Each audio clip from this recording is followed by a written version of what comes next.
Assalamualaikum warahmatullahi wabarakatuh. Selamat pagi.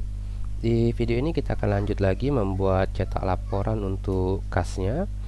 Di sini saya sudah modifikasi tampilan kemarin ya, menggunakan label. Jadi di sini kita pakai deflag, kemudian di sini saya tambahkan align item center.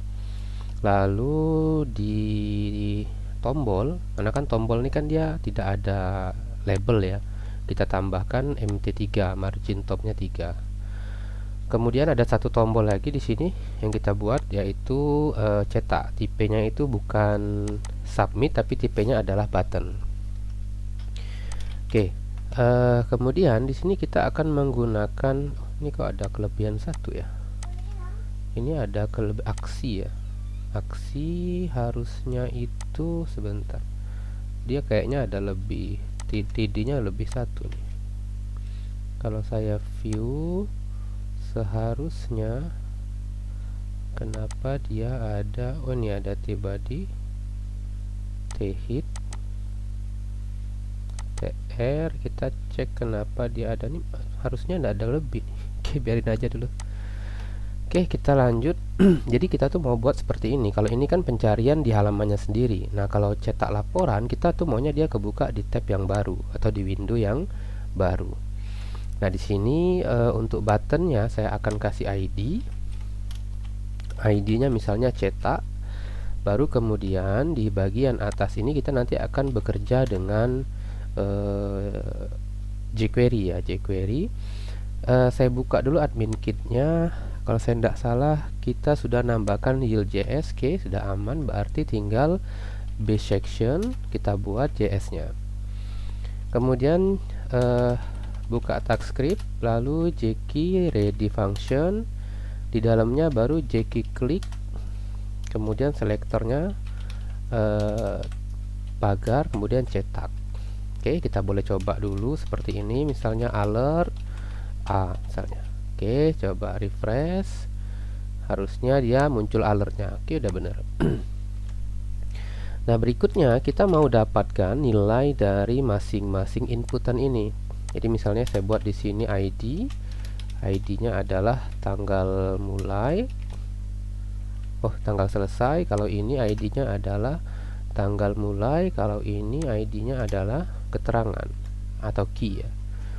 Sekarang kita akan ambil nilainya.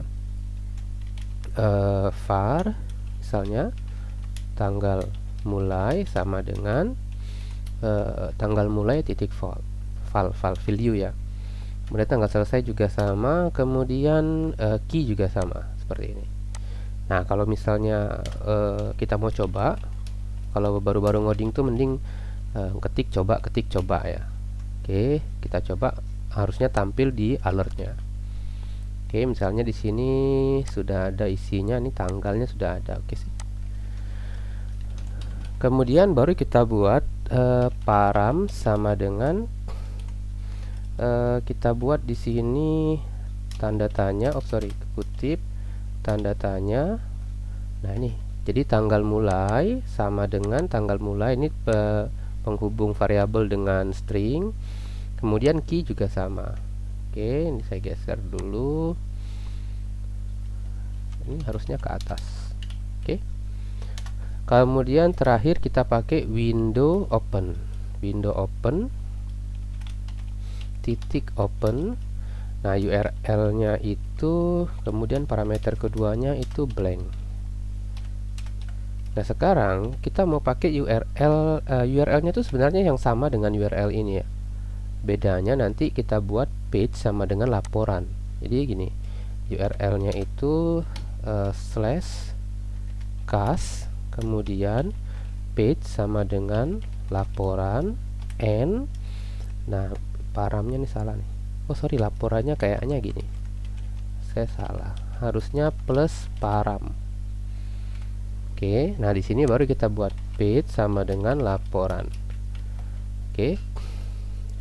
Jadi begitu diklik, saya klik ini, kita ganti dulu tanggal 1, kita klik. Nah, dia kebuka di tempat yang baru, page sama dengan laporan, tanggal sama dengan ada nilainya dan seterusnya. Udah, berikutnya di cas controller baru kita buat if di bagian bawah sini. Jika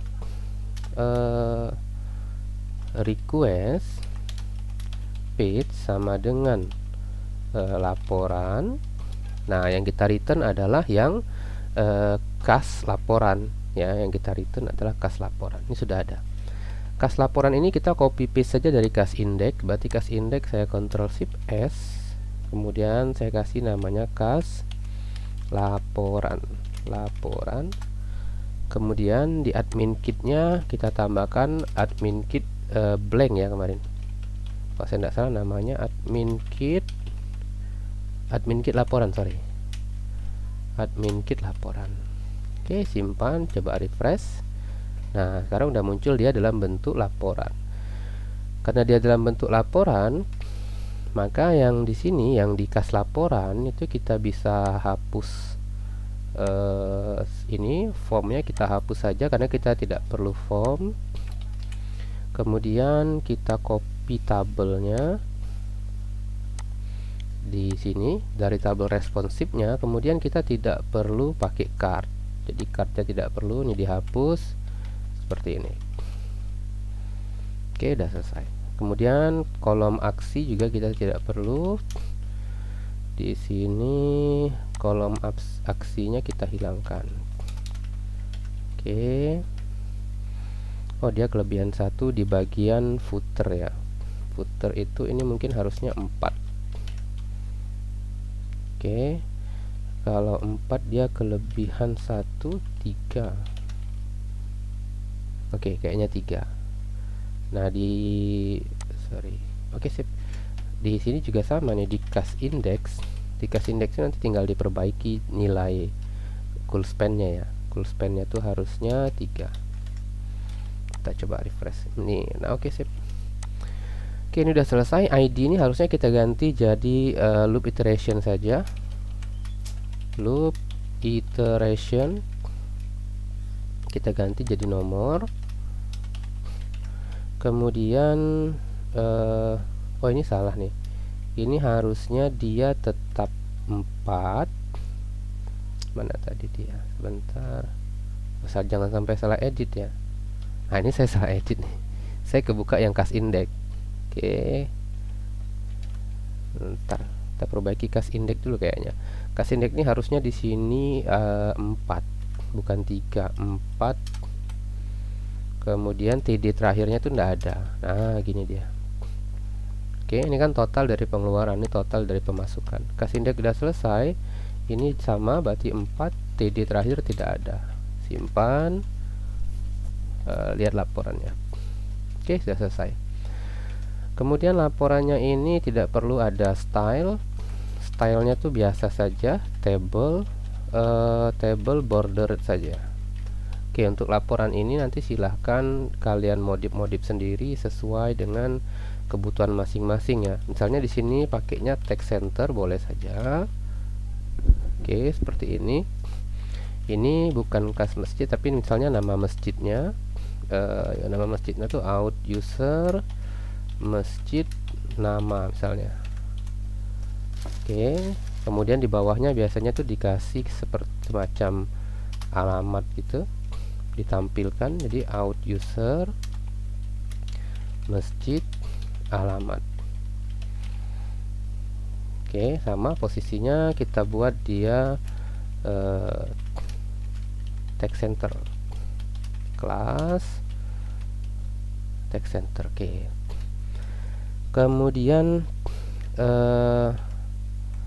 di mana tulisan kasnya ya? Tulisan kasnya mungkin bisa di sini H3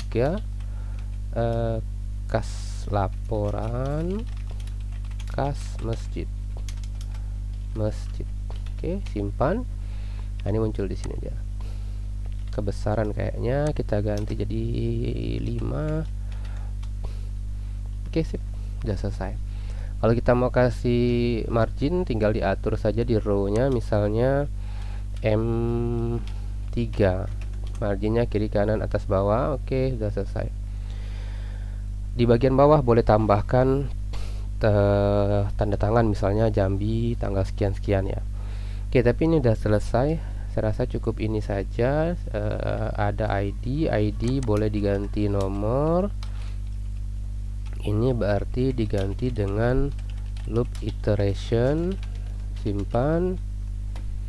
Kemudian kita atur widthnya, widthnya misalnya 1%. Oke, di input olehnya juga boleh diatur karena kolomnya itu biasanya tidak lebih dari 15% ya. Oke, bisa 12%. Oke, udah selesai. Oke, silakan diikuti. Berarti nanti untuk halaman adminnya ini udah selesai. Video berikutnya itu kita akan coba buat untuk halaman front endnya atau halaman depannya. Silakan nanti kalian cari template-template yang sesuai dengan tema masjid ya, dan pastikan menggunakan bootstrap template-nya biar kita lebih gampang. Oke, videonya saya cukup sampai di sini. Assalamualaikum warahmatullahi wabarakatuh. Selamat pagi.